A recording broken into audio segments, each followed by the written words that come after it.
going on, guys, and welcome back to Surviving Java Season 2. Today, I'm not 100% sure what we're going to be doing today. I was planning initially on trying to capture the first mob for our zoo project, but there's a sort of sideline project which I want to get done. Let me try to remember buttons I'm pressing and actually have my arm run. Now, I was flying through our sort of Nether Tunnel system and I came across one of the tunnels that hadn't had much love put to it. So I sort of came up with just another design to sort of improve the way it looks, but in order to build the design I also need end rods, and we've got the blaze rods sorted on hand for them with the Nether mob farm as well as the dual blaze spawner. But the purple fruit we have not got on tap or a farm, or anyone has a farm that I know of for them besides going to the end and just raiding them from the end islands, which in fairness, if you wanted them that much, you can quite easily just island hop and just get like 10 shulkers worth in the space of around about an hour or so. So it wouldn't be too difficult, but I thought in lieu of doing that, and we just want to start building farms anyway, I thought we'd get a jump start on a industrial district for sort of big farm designs and projects, and we want to start a sort of cosmetics styled that's not the box I wanted. I think I've got the box I want on me. Yeah, so we want to get some boxes of project stuff, which is because we're going to need bricks as well as copper. For the sort of cosmetic style that I want to go for, we are going to be going sort of bricks, copper and stone. By Clowd. Once again, Clowd has been supplying us with packed lunches, so we've got turkey dinosaurs today as well as golden carrots, because I was running low on golden carrots. So I stopped by the stairwell where we used to live, and there was like some food left in a packed lunchbox for me over there, which is definitely handy. Now for the sort of farming district, hello Clowd. For the farming district, I've decided that I want to go for a savanna biome, and the witch hut area there, which is still needs that corner cleared out. I've not got round to that yet, and I think Max still yet to go on the server this weekend, so I don't think much has been done over there, but I'll probably do that later on today and just start clearing a few more chunks over there. But yeah, this savanna area to the west of the witch hut I think is where we're probably going to want to go, because it's a big open area and there's no one else based anywhere near there. You got Jax, who's all the way down in the southwest area, and yeah, I don't think anyone's based north because it's outside of our perimeter that we obviously want to reset once 1.18 comes out. So anything over 2500 blocks out will be getting reset for the update. Excuse me. So yeah, I think the Savannah ground sort of plays in well with the theme of a industrial district, and we've got a nice flat area opposite of plains and birch forest and desert and mesa and swamp, and yeah, we've got like pretty much every biome on our doorstep barring ice biome, and we are going to want to set up an industrial area around one of them. So yeah, let me head on over to this area and we can sort of get the project that I want to get started. And I am hoping I've got an ender chest on me. I was worried that I had completely forgotten ender chest, and that would have sort of delayed our plans a little bit. But yeah, I guess I'll meet you over there. Alright, so we're flying into this area now, and we've got some pretty big hills and mountains dotted around, which I think we could sort of make work for us. We're gonna have to clear up this lava field because it just looks like an absolute mess without landing in it, hopefully. So yeah, can we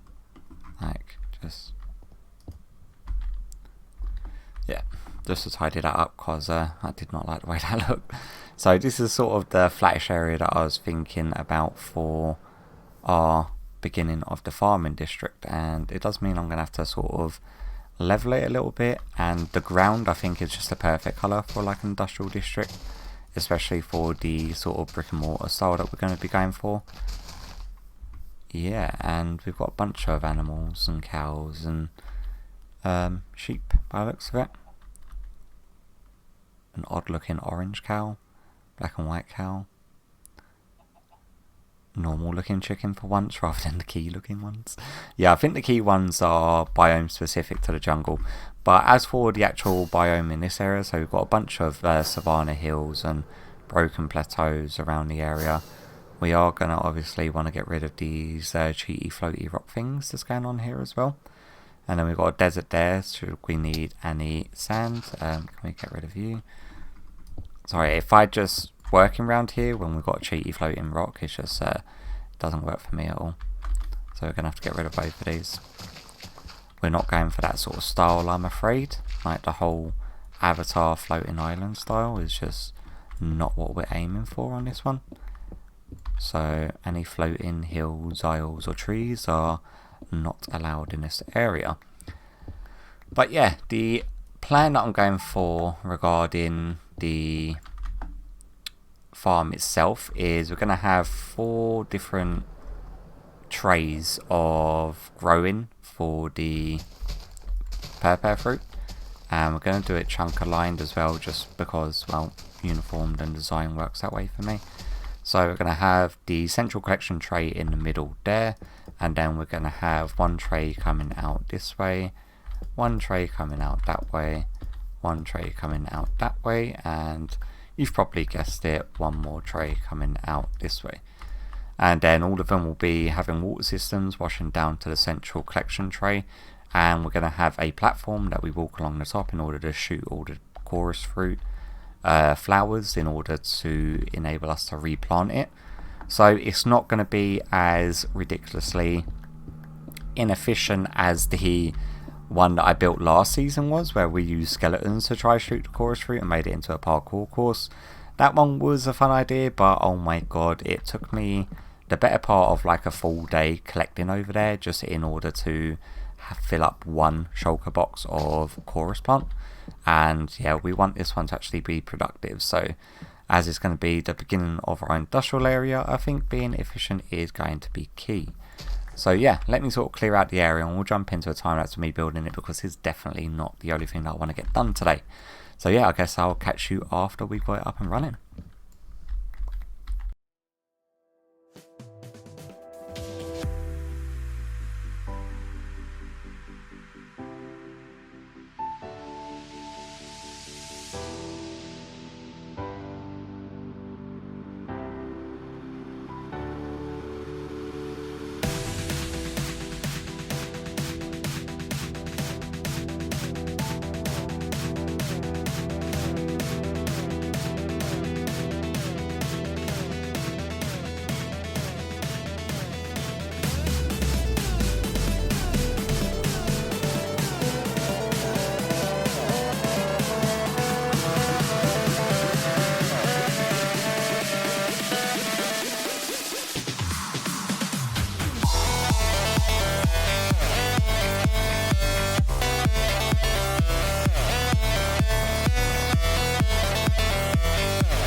Alright then guys, so the farm is actually now all done and dusted, and I've left a full crop of it sort of grow to the point where all of the chorus flowers have now turned into their final form, so none of them are actually still white that I can see.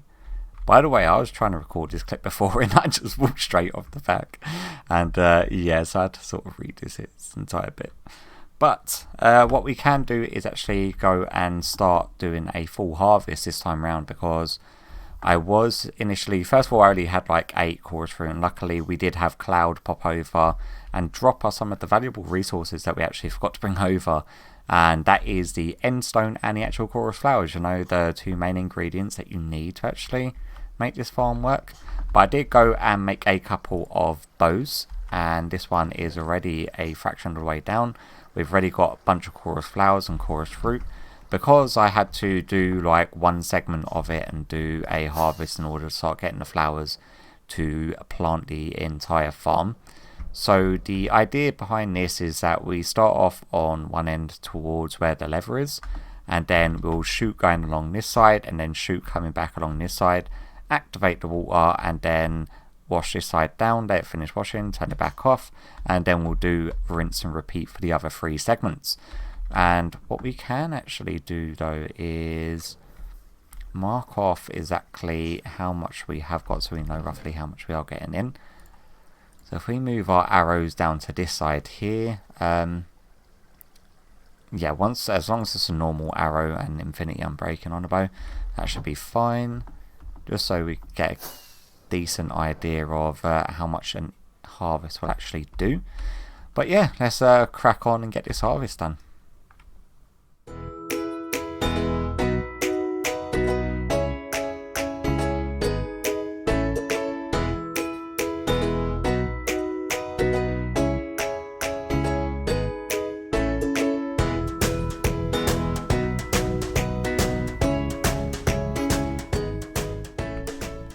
Okay, so that's a full harvest done, and we can now go and check, because I've left it a minute or so in order for the items to sort of filter through the hoppers. And oh my god, I really need to get some beacons set up over here, moving around.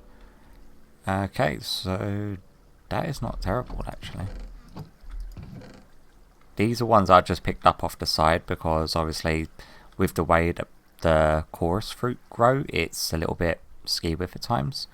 But I think all that we need is, I think it's 2 full stacks of the chorus flowers to replant the entire thing.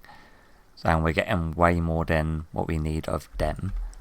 And then we're getting around about nearly a shulker's worth, like nearly a half a double chest worth of the actual chorus fruit per harvest, which in fairness is not terrible for the farm. And obviously I do want to think of ways of making it a little bit more automated, but I do believe that once I've got a build input around it, and oh my god, and the area sort of flattened out and done correctly the way that I want it to be done, I still need to design a building to go over it following the same building design that I want to go with, the sort of copper highlights with bricks and stone bricks and whatnot.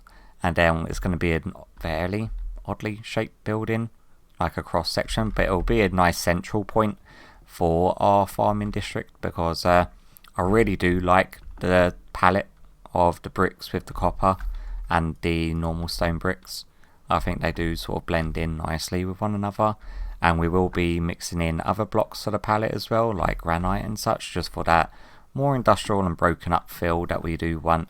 Luckily we've got the vanilla tweaks variation blocks on the bricks, so it does add quite a lot of extra detail without actually having to mix in other blocks, which I do like. But yeah, I think that's more than enough sort of chorus fruit than what we need for today anyway. Can we get like a box? Have we got a chest? Yeah, we do. Got a chest here, thank you. And then let's grab one of you. If you're wondering why there's gold in my shulker box, it's just because my gold box ran out of room. I've actually been trading gold blocks for gold ore, because I want the raw gold blocks for a building sign that I'm sort of tinkering with in creative, and yeah, I need quite a lot of them. But what we do want to do is actually grab a whole bunch of these, because we're going to have to take them over to Nether to get smelted. I need 5 more, 1, 2, 3, 4, 5, and then we can turn them all into end rods. And we need to go to the Nether anyway in order to get the blaze rods to finish the crafting recipe, so swings and roundabouts, we will end up there eventually. but let's pick up all of these and we can leave this area now, because that is all that we're going to be doing over here for today. And what I'm going to do is head over, get all of these smelted up into the actual popped chorus fruit. And actually, you know what, I'm going to replant the farm before I shoot off. I did put the bow back, yes I did. And then we want 2 of these guys. Yeah, so I'm just going to replant, then I'll head over to the Nether mob farm, get these smelted up, get the end rods made, and then we can just crack on with the actual build that this entire farm was designed in order to get the end rods for.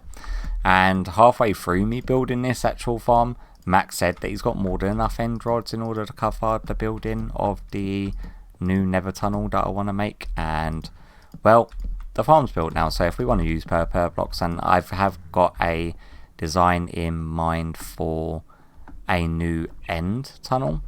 Like the one that we've got is pretty nice, but I just want to make it a bit bigger, and to probably implement a little bit of the crying obsidian, because I've been running a lot of gold through the bartering hall that Mac has built. We've got quite a bit of crying obsidian, like I've managed to acquire a full shulker worth, so implementing that into a design for the Nether tunnel should be pretty nice. But yeah, let me go get these smelted, end rods made, the rest of the resources collected, and we'll crack on with the Nether tunnel build.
Alright then guys, so the tunnel's now finally built.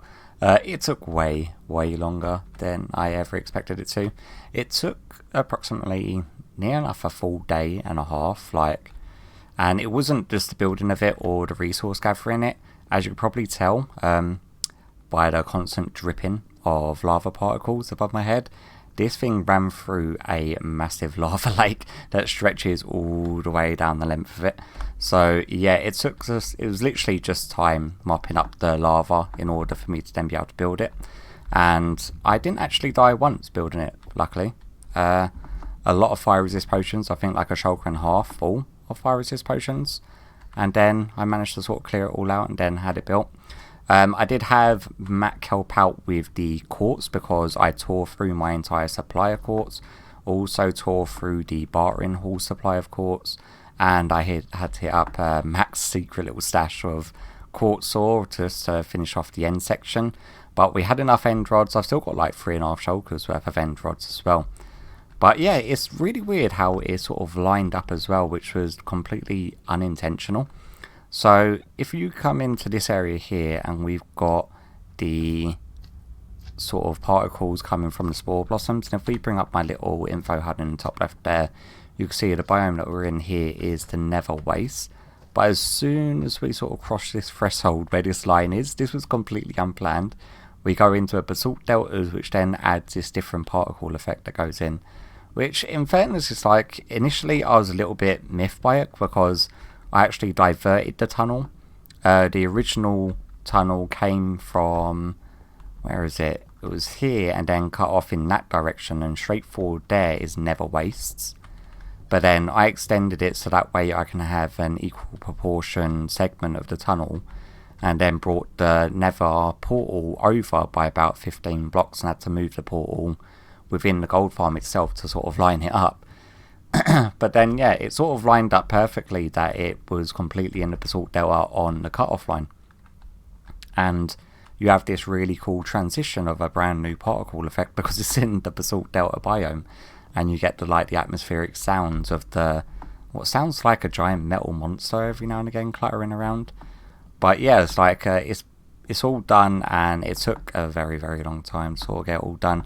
And today's project, or this episode's projects, has spanned over the course of about a week, doing the chorus farm, or designing, building, doing the block gathering for that alone. Can we extend our render distance so we can actually see the full length of this? There we go, that's better. Now we can see all the way down there. Yeah, so collecting all of the normal stuff for that farm, and then obviously harvesting and collecting all the resources for the tunnel. Took a very long time. I've also polished off the tunnel on the other side as well, so then you've got the transition going from that tunnel into our gold farm a little bit smoother. So I swapped out the black stone for the deep slate, because the majority of the inner workings of this area is all deep slate, and we've kept with the end rods and the quartz just to sort of blend it in as you come into this area. And then when you go up the stairs, it then sort of fades over to normal stone. And then I had to actually move Doris over, because Doris was over here, the portal was over there, and I had to switch over to here to make it line up with the new portal, which in fairness didn't actually take that long, and it's all nice and polished off and done now. So I'm happy. I wasn't overly pleased with the end room here, like the repetitive segments that come all the way down up to this point here is fine, and I really like it because I took the time to sort of design it the way that I wanted it done, and I was quite happy with it. I had Matt come over and he sort of adjusted some of the end rod sort of locations. Initially I had them go in lengthways instead of upwards to imitate bars, so that way it seems more like a vault holding the gold back rather than just strip lighting, which is the way that I had it. It also allowed the walls to do the textured thing where it sort of connects up and down, so you add this extra little bit of depth and indentation on the walls as they're going across. So yeah, I really did like that sort of touch that he came over and just made a little change. Got some gilded blackstone in the ceiling just for a little bit more of that gold flex. And then when we got to the end room, I was so burnt out with this project that I sort of just tried to mimic what we had here and brought it over, and then sort of just faded it a little bit by a little bit.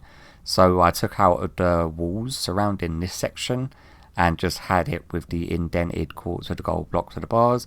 And then on this one, I then got rid of the quartz and just had the strip.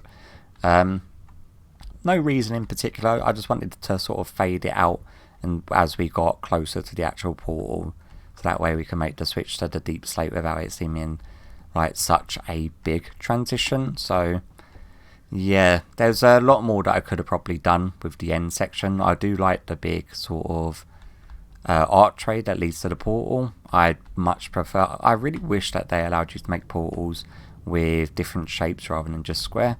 I know there is data packs because we had it on last season, but the data packs tends to get a little bit weirded out with linking portals one side to the other, especially when you have them in very peculiar shapes.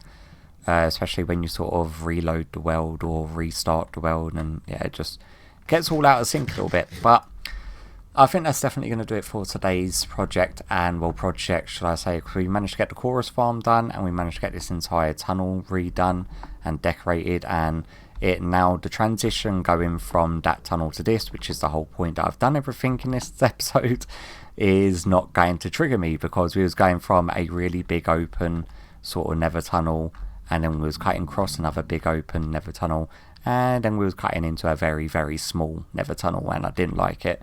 If it was just an offshoot like the end tunnel is, like this one, I'd like this. It doesn't really bother me or affect me that much, but I went to this gold farm so many times, and the transition going from such a small tunnel to a tiny tunnel, I don't know, it just sort of got to me after a while, and I had to do something about it. But Mac was more than happy to give me the go ahead to make the change to the gold tunnel, and I'm quite happy that I did, because it looks a lot more big, grand and regal now than the original one did. But yeah, that's definitely going to do it for today. Hope you've enjoyed today's episode, and hopefully I'll catch you all in the next one. See ya.